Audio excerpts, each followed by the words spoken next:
ఈ భాగాన్ని ధ్యానించేద్దాం క్లుప్తంగా. ఎందుకంటే మరలా 2 ప్రార్థనలు ఉండి కనుక క్లుప్తంగా దేవుని వాక్యాన్ని ముగిస్తాను. నేను రాత్రికి మనం ఉపవాసం పడుకుంటుంది కనుక, రాత్రికి మరలా ప్రార్థన కూడి ఉంటుంది కనుక ఈ సమయంలో కొద్ది నిమిషాలు వాక్యాలు క్లుప్తంగా ముగించి ఆ తర్వాత దేవుడితో మాట్లాడదాం.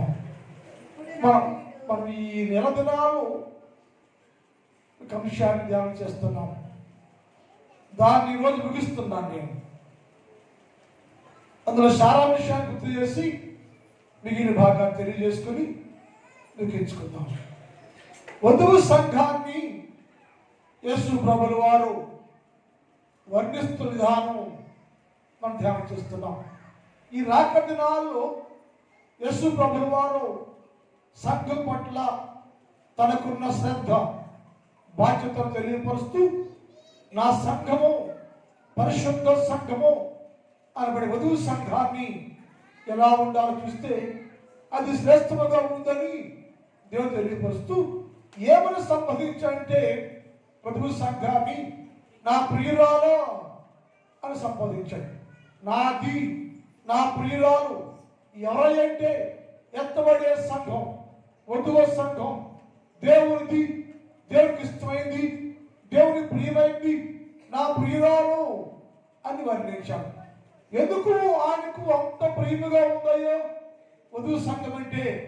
ఆమె జీవితం ఎలా ఉందంటే గువ్వలాగా ఉండేను అని చెప్పాడు. గువ్వ ఏంటి? గువ్వకున్న ప్రత్యేకత అంటే గువ్వ గురించి మాట్లాడుతూ వచ్చాడు ఆయన. గువ్వ అనేది శ్రేష్టమైన పరిశుద్ధ జీవితం కలిగి ఉంది. గువ్వ శ్రేష్టమైన పరిశుద్ధ జీవితాన్ని కలిగి ఉంటుంది. పక్షులు అన్నిటిలో కంటే, ఆకాశంలో ఎగిరే ప్రతి పక్షి కంటే గువ్వ అనే పక్షి శ్రేష్టమైన శుద్ధీకరణ, భక్తి లేక పరిశుద్ధం కలిగి ఉంటుందని నేర్చుకున్నాం. రెండోది, ఈ గువ్వ కాదు, ఆ గువ్వ గూటిలో ఉండి స్వరం వింటూ ఉందని నేర్చుకున్నాం. దేవుని స్వరాన్ని వింటుందట. ఎక్కడ ఉంటుందా అంటే గూటిలో ఉండి, సంఘములో ఉండి, ఇంటిలో ఉండి, దేవుని వాసములో ఉండి గువ్వ ప్రతి క్షణము అనుదినము దేవుని యొక్క స్వరాన్ని వింటూ ఉంది. ఆ దేశం వచ్చింది. అందుకని అన్నాడు, నా వధువు సంఘము కూడా గువ్వలే ప్రతిరోజు అనుదినము నా గడప దగ్గర కాచుకొని, నా మందిరములో నిలిచి నా సన్నిధిలో ఉండి నా స్వరాన్ని వింటుందయ్యో, వినాలయ్యో అని చెప్పాడు. అంటే మనం కూడా ఎలా ఉండాలంటే గువ్వలాగా నేను కూడా అనుదినము దేవుని గుట్టులో ఉండి, దేవుని స్థలములో ఉండి, దేవుని ఇంటిలో ఉండి, దేవుని సన్నిధిలో ఉండి అనుదినము మనము యేసుక్రీస్తు ప్రభుల వారి స్వరాన్ని వినగలిగే వారుగా ఉంటే శ్రేష్టము. అందుకని నా ప్రియురాల్ని, వధువు సంఘాన్ని ఎలా పోల్చవయ్యంటే గువ్వలాగా పోల్చవయ్యా. గువ్వయ్య అనుదినము గుట్లోనే ఉండి నా స్వరాన్ని విండి ఏం చెబుతూ ఉంటే దాని ప్రకారం జీవిస్తూ ఉంటే గువ్వకు శ్రేష్టమైన దీవిగా ఆశీర్వాదము నేను కలిగింది అని రాయబడి ఉంది. అలాగే వధువు సంఘము కూడా అనుదినము నా స్వరాన్ని వింటూ ఉంది కనుక మీరు కూడా, నేను కూడా, అందరము ప్రతి దినము అనుదినము యేసుక్రీస్తు ప్రభుల వారి స్వరము వినగలిగి ఉండాలి. స్వరం వింటే ఏకితని సమయం గురించి తెచ్చుకున్నాం మనం. సమయం దేవుడు స్వరం విన్నాడు, బాలుడుగా ఉన్నాడు, మందిరంలో ఉన్నాడు. అప్పుడు యెహోవా దేవుడు అని తెలియపోయినా సరే స్వరం వింటే ఎవరయ్యా నీవంటే ఏది చెప్పాడు, నీ దేవుడు నీతో మాట్లాడుతున్నాడు అని స్వరమంటున్నాడు అని చెప్తే ఆయన దేవుని స్వరం విని దేవుడితో నిలిచి ఉంటే గొప్ప భాగ్యాన్ని, బాధ్యత, యోగ్యత, జరగబోయే సంగతి అంతా దేవుడు సమయానికి చెప్పినట్లుగా మనం నేర్చుకున్నాం. కనుక మనం ఎప్పుడు కూడా దేవుని స్వరాన్ని వినగలిగే అనుభవంలో ఉండాలి. క్రైస్తవ సంఘం ప్రతి దినము, ప్రతిరోజు దేవుని స్వరం వినగలిగి ఉంటే మంచిది. మూడోది గుమ్ముకున్న లక్షణం అంటే అది మురుగులతో ప్రార్థన చేస్తుంది. మూలుగుచ్చి ఉందట. ఎక్కడయ్యా? గుట్టులో ఉండే మూలుగుచ్చి ఉంది. ఏంటి మూలుగు అర్థం అంటే, నా దేవో నేను పక్షినయ్యో, ఆ ఏగురాన్నయ్యో, ఆ నమ్మకురాన్నయ్యో, ఎరిగట్టు అన్నయ్యో, ప్రతిరోజు కాపాడుతున్నావు కదా, వేరు చేస్తున్నావు కదా, అందుకని నీ స్వరం ఇప్పిస్తున్నామయ్యో, ఆ దేవునికి వందనాలు తెలియజేస్తూ ప్రతి దినము గూటులో ఉండి గువ్వ వరపెట్టింది. అక్కడ ఏమంటే మూలుగుతూ ఉండాను, మూలుగుతో ప్రార్థన చేశాను. అలాగే వధువు సంఘము కూడా ఈ రాక దినాల్లో నిత్యము మురుగులతో ప్రార్థన చేస్తా ఉందయ్యా. మురుగులతో ప్రభుత్వం అడుగుతూ ఉందయ్యా. మురుగులతో కూడా ప్రార్థన చేస్తున్నట్టుగా మనము కూడా ఎలా ఉందంటే నిత్యము మురుగులతో కూడిన ప్రార్థన చేసి దేవుని యొక్క దీవెనలు పొందుకునే వారుగా ఉండాలని నేర్చుకున్నాం. రెండోది, వీరాన్ని వధువు సంఘాన్ని ఎలా పంచంటే వల్లి పుష్పములే పంచను. వల్లి పుష్పము తెల్లగా ఉంటుంది. లిల్లీ పుష్పమైనా వల్లి పుష్పము తెల్లగా ఉంటుంది. ప్యూర్ వైట్ అంటే అది పరిశుద్ధత కలిగింది. వధువు సంఘం ఏ స్థాయిలో ఉందంటే పరిశుద్ధమైన స్థాయిలో ఉంది, పరిశుద్ధపరచబడింది, తెల్లగా ఉంది. ఎక్కడున్నాయంటే బ్రహ్మదండి చెట్ల మధ్యలో ఉండేను. ముళ్ళ తుప్పల్లో బ్రహ్మదండి చెట్ల మధ్యలో ఉంది. ముళ్ళ తుప్పలు లోకాలు గుర్తయితే, బ్రహ్మదండి చెట్లు లోకాలు గుర్తయితే, ఈ లోకములో వధువు సంఘము, ఎత్తబడే సంఘము వాటి మధ్యలోనే ఉంది. వాటి వల్ల హాని కలిగింది, నష్టం కలిగింది, బాధ కలిగింది, గుచ్చుకుంటా ఉంది, రక్తం కారుతా ఉంది, శ్రమ కలుగుతూ ఉంది. కానీ అయినా తనకున్న ఆత్మీయతను, తనకున్న పరిశుద్ధతను కోల్పోకుండా తను తాను బలరక్క చెట్ల మధ్యలో ఉండి కూడా, అడవృక్ష మధ్యలో ఉండి కూడా ఆత్మీయ జీవితాన్ని శ్రేష్టంగా కాపాడుకుంది అని తెలుసుకున్నాం. అలాగే మనము కూడా లోకంలోనే ఉన్నాం, లోకస్తుల్లో ఉన్నాం.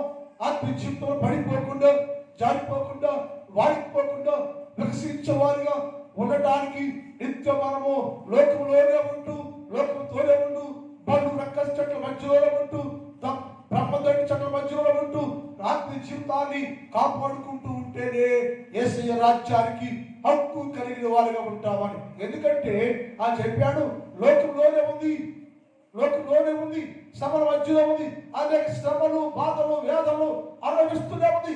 ఎవరికైనా శ్రమ అంటే పరిశుద్ధ సంఘంగా ఉంది కనుక పరిశుద్ధ సంఘాన్ని ఆ లోకంలో ఉన్న బ్రహ్మదండి చెట్లు, ముళ్ళ చెట్లు శ్రమ కలుగ చేస్తూ ఉంటే, ఆటంకాలు కలుగ చేస్తూ ఉంటే, ఇబ్బందులు కలుగ చేస్తూ ఉంటే, ఎన్ని సమస్యలు, ఎన్ని శోధనలు ఎదురైనా సరే వాటి మధ్యలో శ్రేష్టంగా వల్లి పుష్పములాగా ఉందయ్యా నా ప్రియురాలు అనబడే సంఘం. అందుకని నేను వధువు సంఘాన్ని ప్రియురాలు ఎలా ఉందంటే వల్లి పుష్పములాగా ఉందని నేర్చుకున్నాను. అలాంటి జీవితంలో కలిగిన వారుగా ఉంటే మంచిది. రెండో చెప్పాడైనా, నా ప్రియురాల నువ్వు సుందరిని అని చెప్పాడు. వర్ణిస్తున్నా, వధువు సంఘం ఎంతగా వర్ణిస్తున్నామయ్యా. వధువు సంఘాన్ని ఎంతగా వర్ణించిన కారణం ఏంటంటే అది సౌందర్యంగా ఉందయ్యా. నా ప్రియురాలు నువ్వు సుందరవతివి, సుందరము, అందం కలిగిన దాన్ని. ఏంటయ్యా నీ ప్రియురాలు కూడా సంఘానికి ఉన్న అంత సుందరము ఏంటంటే, నేను సుందరుడను, నేను సుందరుడను, సృష్టిలోనే నేను సుందరుడను అనే పాట పాడతాం. ఎంతో సుందరుడమ్మా తాను అని. అంటే యేసు ప్రభువు వారు సుందరము, సొగసు కలిగిన దేవుడు యేసు క్రీస్తు ప్రభువు వారు. ఆయన కాచిన కలవరి రక్తములో కడగబడిన సంఘం, ఆయన కాచిన పరిశుద్ధమైన రక్తములో కడగబడిన సంఘం కూడా నా వలే నా గుణాలు కలిగి ఉందయ్యో, నా వలే సుందరంగా ఉంది. ఎలాగయ్యో ఏంటంటే అని చెప్పాడు. ఎందుకయ్యా వధువు సంఘానికి అంత సుందరం అంటే ఆమె నా గుణాలు కలిగి ఉందయ్యా, ఆమె నా గుణ లక్షణాలు కలిగి ఉందయ్యా.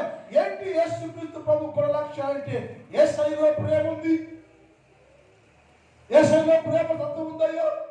యేసయ్య పాపిని ప్రేమించాడు, లోకాన్ని ప్రేమించాడు, లోకం కోసం ప్రాణం పెట్టాడు. లోకంలో ప్రతి పాపి కూడా పరిశుద్ధులుగా ఉండాలి.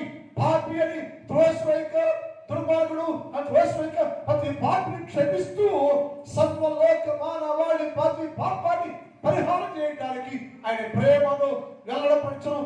ఎలా ఇంక మనం పాపులమైనగా భక్తిహీనమైనగా మన పట్ల ఆయన ప్రేమను వెల్లడి చేశాడు. అలాంటి ప్రేమ తత్వము నా సంఘం కలిగి ఉందయ్యా.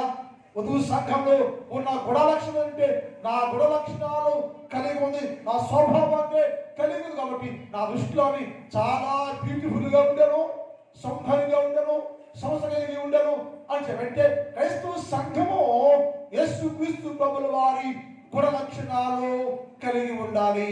ఆయన గుణ లక్షణాలు మొదటి ప్రేమ కలిగి ఉందట వధువు సంఘం. మనము కూడా యేసు ప్రభువులు ప్రేమత్వాన్ని కనపరిచే వధువు సంఘములాగా ఉంటే మనము కూడా దేవుని సన్నిధిలో ఏర్పించబడే వారుగా ఉంటారని వ్రాయబడింది. రెండోది, ఆమెలో ఉన్న రెండవ గుణం ఏంటంటే ఆమె యేసు ప్రభువుల వారు ఎలాగైతే పవిత్రుడిగా ఉన్నాడో సంఘము కూడా అనగా వధువు సంఘము కూడా అన్ని విషయాల్లో పవిత్రముగా ఉండెను, పవిత్రముగా ఉండెను. యేసయ్య మాట అంటే ఆయన పాపుల్లో చేరక పవిత్రముగా ఉండెను.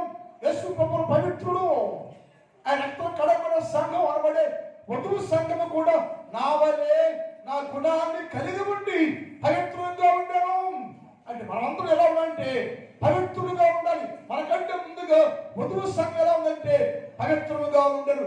ఎందుకయ్యా ఈ పవిత్రత ఆమెకు ఎక్కడ నుండి వచ్చిందంటే యోహాను సువార్త 15వ అధ్యాయం 3 చదువుదాం. యోహాను సువార్త 15:3. యోహాను సువార్త 15. అమ్మా, నేను మీతో చెప్పిన వాటిని బట్టి మీరిప్పుడు మీరందరూ ఇప్పుడు పవిత్రులై ఉన్నారు. అది ఆ గుణం ఏంటంటే నా పవిత్ర గుణాన్ని యేసయ్య చెప్పిన మాట ప్రకారంగా సంఘము కూడా పవిత్రముగా ఉండేను. నేను చెప్పిన మాట ప్రకారం మీరిప్పుడు పవిత్రులై ఉన్నారు. దాన్ని ధరించుకుంటావా? ఏంటంటే పవిత్రతను ధరించుకోలేను, పవిత్ర జీవితం ధరించుకోలేను. ఆ పవిత్రంగా ఉంటే యేసయ్య చూస్తూ ఉంటే నా ప్రియురాలు ఎంత సుందరమని ఏం చేస్తుందంటే నా గుణ లక్షణాలను కలిగి ఉంది, నా గుణ లక్షణాలను ధరించుకుంది, నా ప్రేమతత్వాన్ని ధరించుకుంది, నా పవిత్రతను ధరించుకుందయ్యా. మీరు ఇప్పుడు నా మాట ప్రకారంగా నేను చెప్పిన దాని ప్రకారంగా మీరు ఇప్పుడు పవిత్రపరచబడి ఉన్నారు. అంటే ఎప్పుడు పవిత్ర పరచబడ్డావో నీ పవిత్ర జీవితాన్ని ఎప్పుడు కూడా భంగము చేసుకోకూడదు. నీ పవిత్రతను కాపాడుకోవాలి. నిత్యము నీవు దేవుని చేత పవిత్ర పరచబడిన నీ జీవితాన్ని చివరి దాకా ఆ పవిత్రతను పోగొట్టుకోకూడదని. వధువు సంఘం అయితే శ్రమ వచ్చింది, కష్టం వచ్చింది, బాధ వచ్చింది, శోధన వచ్చింది, ఎన్ని కలిగినా సరే తనకున్న పవిత్ర జీవితాన్ని ఎక్కడ కూడా కోల్పోకుండా వాడిపోకుండా తన పవిత్రతను కాపాడుకున్నది వల్ల యేసయ్యన్నాడు, నా ప్రియురాలు నువ్వు సుందరమ్మ, నా గుణాలు కలిగి ఎలాగైతే లోకంలో పవిత్రంగా జీవించానో నీవు కూడా నా వల్లే పవిత్ర గుణాన్ని కలిగి ఉన్నావమ్మా యేసు ప్రభువు మెచ్చుకున్నాడు. అపోస్తలుల కార్యాలు 15వ అధ్యాయం 9 చూద్దాం. అపోస్తలుల కార్యాలు 15:9.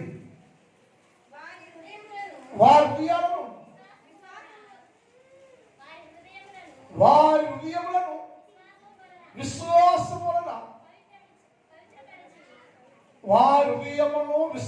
వలన పవిత్రపరిచి వారి హృదయమును వారి విశ్వాసం వలన నేను పవిత్రపరచా. నేను ప్రత్యేకించి పవిత్రతను కాపాడుకుంటూ ఆమె కూడా అన్ని విషయాల్లో పవిత్రంగా ఉంది. ఎలా అంటే విశ్వాసము ద్వారా ఆమె హృదయము పవిత్రంగా ఉండను, తను తాను మనస్సును ఆత్మను నిందరహితంగా ఉంచుకొని హృదయాన్ని పవిత్రపరుచుకుందట.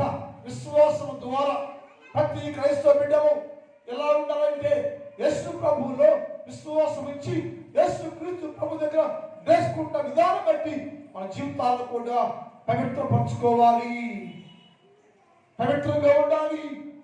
పవిత్రత లేకపోతే, పవిత్రత ఉండకపోతే ఎప్పటికి మనము దేవుని పిల్లలు కాలేము. అందుకని చేశాడు, ఆమె చాలా పవిత్రంగా ఉందయ్యో, నాలాగా ఉందయ్యో, నా గుణం వల్ల ఆమె కూడా శ్రేష్టమైన పవిత్ర జీవితాన్ని కలిగి ఉన్నందువలన ఆమె గురించి వర్ణిస్తున్నాడయ్యా. నా ప్రియురాలా ఎంతో సుందరమతమ్మా, ఏమిస్తామంటే నా వలే నా గుణ లక్షణాలు పవిత్ర జీవితాన్ని కలిగి ఉన్నామని చెప్పాడు. మూడో ఎప్పుడైనా నా వధువు సంఘము ప్రకాశిస్తూ ఉంది. ఒకటేమో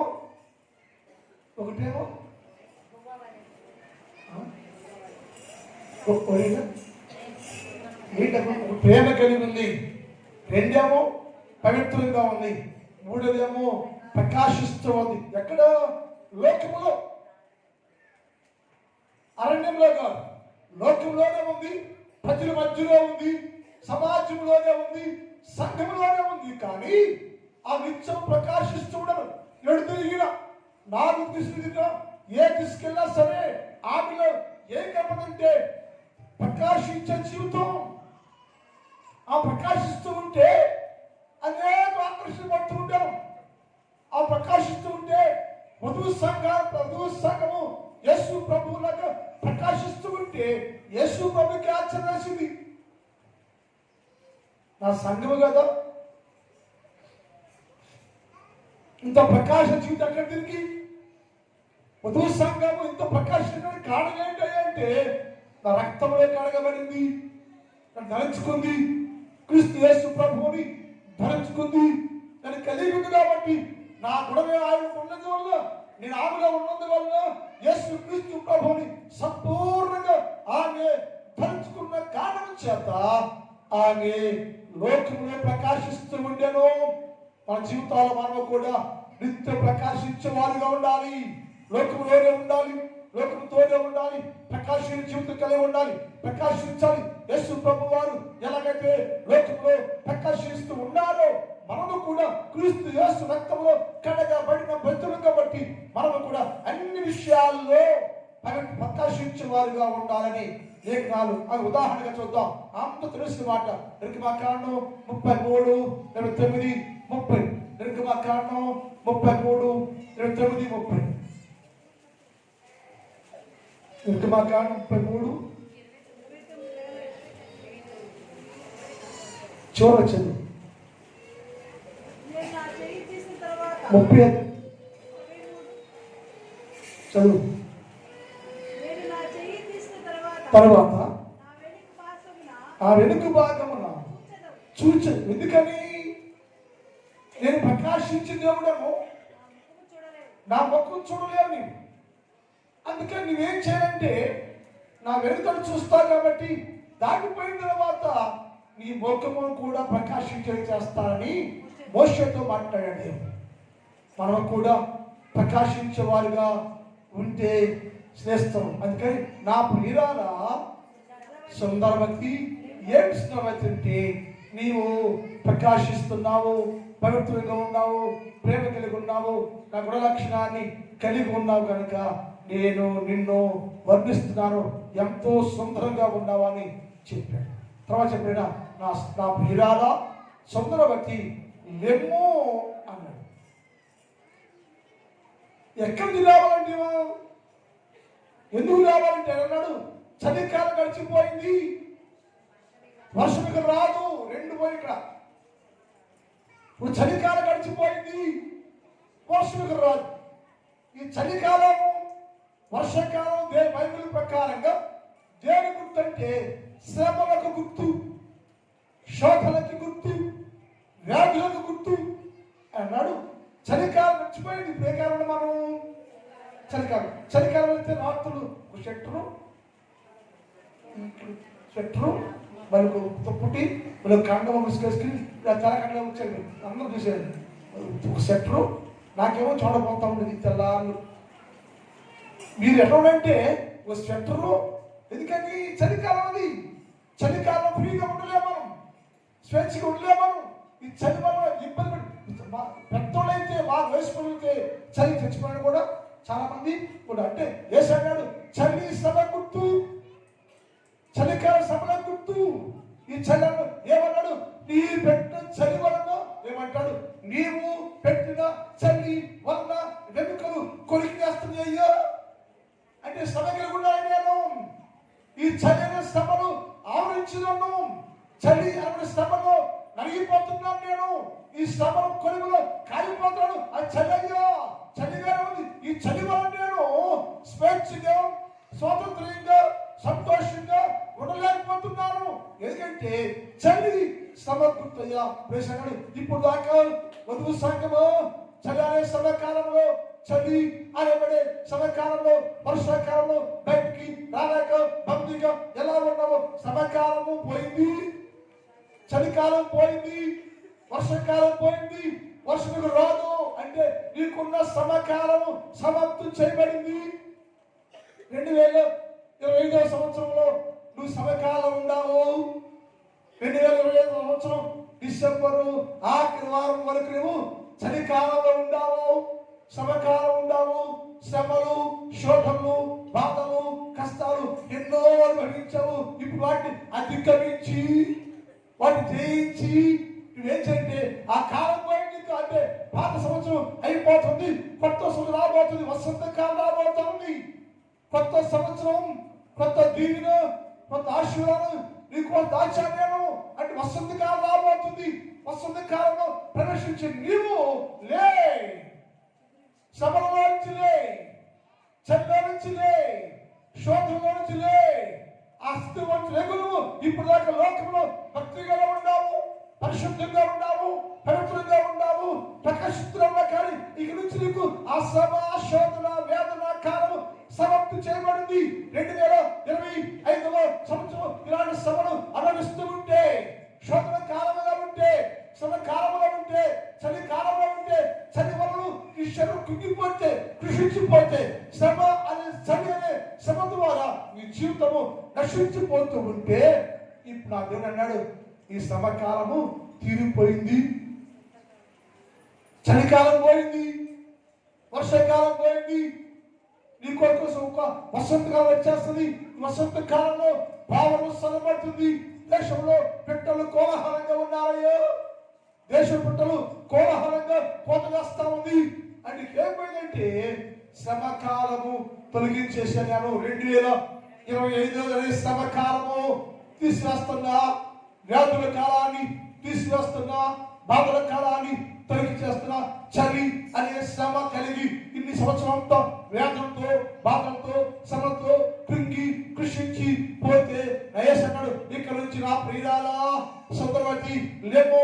ఎక్కడి నుంచి అయితే శ్రమ కాలంలో నుంచి, శోధన కాలం నుంచి లే. ఎందుకంటే చలికాలం అనబడే శోధన కాలం పోయింది, చలికాలం అనే శ్రమకాలం పోయింది, వర్షాకాలమే సమకాలం పోయింది, వసంత కాలము ప్రవేశించబడుతుంది. నూతన సంవత్సరమే వసంత కాలము నేను నీకు ఏర్పాటు చేశాను. శ్రేష్టంగా ఉంది. అందులో దేశంలో పావురము గంతులు వేస్తుంది, స్వరము వినబడుతూ ఉంది, పావుర స్వరము వినబడబడుతుంది. ఆ చెట్లు పుష్పించబోతున్నాయి, ఫలించబోతుంది. కొత్త దీవెన, కొత్త ఆశీర్వాదాలతో ఎదుర్కోబోతున్నా నేను. లే, ఎక్కడి నుంచయ్యా? శ్రమలో నుంచి లేవాలి. రెండోది, వ్యాధిలో ఉండవా? చాలా కాలం నుంచి వ్యాధి బాగా అవుతలేదో, ఈ వేదన పెట్టుకుని నువ్వు రోజు హాస్పిటల్ కూర్చున్నావో, న్యాయసంగాడు నీకు సమకాలము అనగా చలికాలము తీరిపోయింది, వర్షాకాలం తీరిపోయింది. లేవాలి. ఎక్కడికంటే ఒకటేమో సమకాలం నుంచి లేవాలి, రెండు వ్యాధుల కాలం. బైబిల్ మాట అందరూ తెలిసిన మాట. 38 సంవత్సరాల నుంచి ఒకడు బెతస్దా అనబడే కోవిడ్ దగ్గర పడుకొని ఉండెను, వ్యాధిలో ఉండెను. వాడు చాలా కాలంలో శ్రమలో ఉండెను, చలికాలంలో ఉండెను, వర్షాకాలం ఉండెను, శోధన కాలం ఉండను. బాగుపడాలి, బాగు చేయబడాలి, నేను స్వస్థత పొందాలి అనుకుంటున్నాడు. కానీ స్వస్థపరచబడి లేకపోతే బాప్తిస్మం లేకపోతే నా కర్త నా భర్త వాడు యేసుక్రీస్తు ప్రభుల వారు భూలోకం దిగి వచ్చి వారి ఎత్తుకు పోయి వారు దర్శించి వారు చూస్తే వారి స్థితి బహు ఘోరముగా ఉండేను. చలికి విడిగిపోతా ఉండేను, వ్యాధులు కింగిపోతా ఉండేను, వ్యాధులు కృషించిపోతా ఉండేను. వ్యాధులు కృషించిపోతూ ఎవరైనా సహాయం చేస్తారేమో, లేపుతారేమో, లెగుద్దామని ఆశ కలిగి ఉండేను. ఎవరు సహాయం చేయకపోతే అన్నాడు, నువ్వు స్వస్థపడకూర్చున్నావా, స్వస్థపడకూర్చున్నావా, అయితే నీ పేరు పెట్టుకొని లేచాడు అన్నాడు. హల్లెలూయా, హల్లెలూయా. ఈ సమయకాలంలో నుంచి నీ పని పెట్టుకొని నీ వ్యాధిలో నుంచి నువ్వు లేచాడు అయ్యో. లే, ఎక్కడి నుంచి అయితే నా కలిగిన వ్యాధిలో నుంచి, వ్యాధి బాధలో నుంచి. ఎంతకాలం వ్యాధిలో ఉంటావు, రోగిగా ఉంటావు. రోగిగా ఉండే కాలం సమాప్తి చేయబడింది. రోగిగా ఉండే కాలం, రోగి ఉంచే చలికాలం సమాప్తి చేయబడింది. వర్ష కాలము సమాప్తి చేయబడింది. నీ వసంత కాలం వచ్చేసింది. లే, ఈ పని పెట్టుకొని లేచి గంతులు వేయి, గంతులు వేయి, ఉల్లసించు.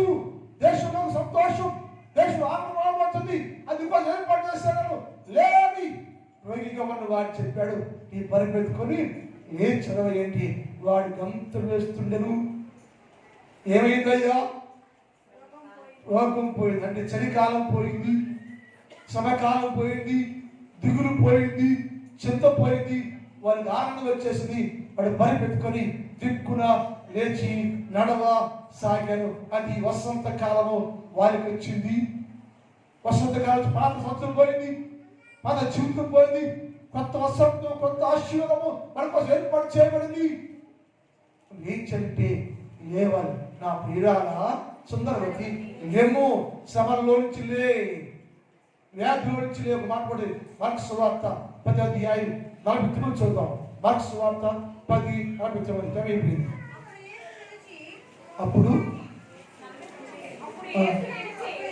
అప్పుడు యేసు నిలిచి వారిని పిలువమని చెప్పగా వారు ఆ గుడ్డివాడిని పిలిచి, ధైర్యం తెచ్చుకోయ్యా, ఆయన నిన్ను పిలుస్తున్నాడు. ఎక్కడ పిలుస్తున్నాడు ఆయన? లేచివయ్యా, ఆయన పిలుస్తున్నాడు. ఎవరైనా స్వస్థపరిచే దేవుడు, ఎవరైనా నీకోసం ప్రాణం పెట్టే దేవుడు, ఎవరైనా నేను ప్రేమిస్తున్న దేవుడు, ఎవరైనా నేను బాగుచేస్తున్న దేవుడు అయ్యా నిలుస్తున్నాడు, రా అని చెప్తే వాడు పై బట్ట భారం వేసి దిక్కులు లేచి పరిగెత్తుకుంటూ వేసరికి వచ్చాడు. వారి వ్యాధి కాలము సమాప్తి చేయి. వారికున్న చలికాలము, శోధన కాలము, వ్యాధి కాలము సమాప్తి చేయబడింది. వాడు లేచి ఏసరికి వచ్చాడు. అందుకనేసాడు, నా ప్రియురాల సౌందరవతి, లెమ్ము, రమ్ము అన్నాడు. ఎక్కడ రామంటావా? లేచాను వ్యాధిలో నుంచి, శ్రమలో నుంచి, రోగాల్లో నుంచి, కష్టాల నుంచి లేమన్నాడు. లేచాను. ఎక్కడ రమ్మంటాడంటే బతకటానికి నిత్యం బతికే ఉండాలంటే దగ్గర రా. లేచినాడు, నువ్వు లేచి అడగబోదిక. లేచినాడు, మళ్ళీ లోకంలో పోవద్దు. ఇప్పుడు రోగిగా ఉన్నాడు, శ్రమలో ఉన్నాడు, జబ్బులో ఉన్నాము.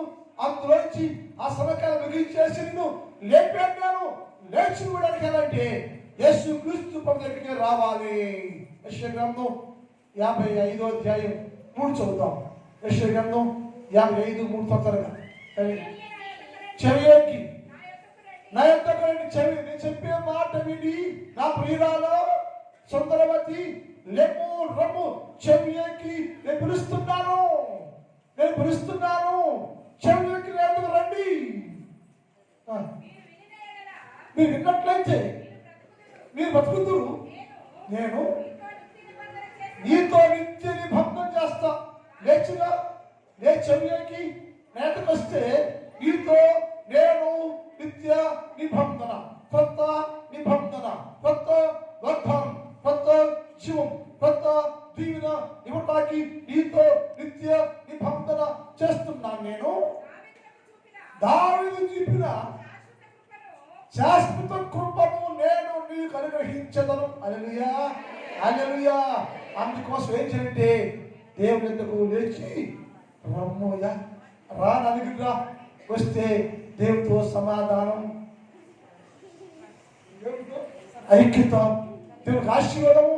ఇది గ్రంథం 5వ అధ్యాయం 24 చదువు. ఒక నిమిషం టైం ఉంది. 5:24 వారు ఏసే రమ్మంటున్నాడు. నా ప్రియురాలు సుందరవతి లేము రమ్మంటున్నాడు. రండి, యేసు ప్రభువు వారు రమ్మంటున్నాడు. యెహోవా యొక్క భయభక్తులు నడుచుకుంటూ రమ్మన్నట్టు ఇదగేమో బతకడానికి రమ్మను. ఇప్పుడేమన్నాడు, రండి రండి, వస్తే నీకు నా యందు భయభక్తులు నేర్పేదను. నా యందు భయభక్తులు నేర్చుకున్నట్లుగా రండి. ఆయనే కడవరి వర్షమును తలకరి వర్షమును దాని కాలం మీద పరిశుద్ధాత్మ వర్షాన్ని కురిపించి నేను బలపరచబోతున్నాడు. రండి, లేచిలో. చలికాలం పోయింది, వర్షాకాలం పోయింది, వసంతకాలం వచ్చింది. నువ్వు లేచి నేతకు వస్తే నీ మీద తొలకరి వర్షమును కడవరి వర్షమును ఆత్మ దీవులను పరిశుద్ధాత్మ అభిషేకాన్ని నీ మీద కురిపించి నేను నిన్ను దేవుని దగ్గర విశ్వాస జీవితం నడిపించబోతున్నామయ్యా. రండి, వస్తే ఈ ఆశీర్వాదం ఏంటంటే కడవరి వర్షము తొలకరి వర్షము నీకు ఇచ్చి పరిశుద్ధాత్మ అభిషేకం తెలిపి నీ కుటుంబాన్ని దేవుడు దీవించి ఆశీర్వించి కొత్త సంవత్సరం ఇచ్చిన కాక ప్రార్థన మోకరించండి. టైం అయిపోయింది. ఈ వాక్యాన్ని బిగించాం. మరొక విషయంతో నెల కలుసుకుందాం. వచ్చేవారు ఒక విషయాన్ని ధ్యానం చేద్దాం. ఒక నిమిషం ఒకడై మోకరించండి. మోకరించండి. మోకాడే తల్లి తల్లి మోకాడే అమ్మా. ఒక్క నిమిషం ఏమో ఒక్క నిమిషం మోకలు. ఈ సంవత్సరం చివరి ఆదివారం ఇప్పుడు మోకాలు వేయండి. సంవత్సరం అయిపోయిన పర్వాల. ఈ రోజైనా ఇప్పుడైనా చేసే మోకాలు వేసి దేవా సరి చేయయ్యా, బాగు చేయయ్యా, నేను నాలో వ్యాధి ఉందేమో బాగు చేయయ్యా. వసంత కాలంలో ప్రవేశించయ్యా అని ప్రార్థన చేసుకోండి. తల్లి ప్రార్థన చేసుకోండి. ప్రార్థన చేసుకోండి. ఒక్క నిమిషం ప్రార్థన చేసుకుందాము. ఒక్క నిమిషం ప్రార్థన చేసుకోండి. ఒక్క నిమిషం అందరూ ఈ సంవత్సరం చివరాత్రులు మన దేవా సంవత్సరం అంతా కాపాడే వేసయ్యా, సంవత్సరం అంతా కాపాడవయ్యా. నన్ను, నా భార్యను, నన్ను, నా భర్తను, నన్ను, నా బిడ్డలందరినీ క్షేమగుంచవయ్యా, దీవించవయ్యా. అందుబట్టి స్తోత్రం ప్రభువా. నాకు నూతన సంవత్సరం వసంత కాలం కావాలేసయ్యా. వసంత కాలం ప్రవేశించబోతున్నాను నేను. కొత్త జీవితం కావాలి, కొత్త దీవులు కావాలి. కడవల వర్షము తొలకల వర్షం నాకు కావాలేసయ్యా. దయచేయ ప్రభు అని యేసు ప్రభు దగ్గర అడగండి, ప్రార్థన చేయండి. ప్రార్థన చేస్తాలి. ప్రార్థన చేసుకో, ప్రార్థన చేసుకోమా, ప్రార్థన చేసుకో. నా దేవుడు ఇప్పుడే దర్శించి నీ మీద తలకరి వర్షము ఆత్మ వర్షము కురిపించబోతున్నాడు. ఆత్మ వర్షం కురిపించబోతున్నాడు. దీవుల వర్షం కురిపించబోతున్నాడు, దీవించబోతున్నాడు. కొత్త సంవత్సరం వెళ్ళే మనం అందరం ఇప్పుడే సరి చేసుకుందాం.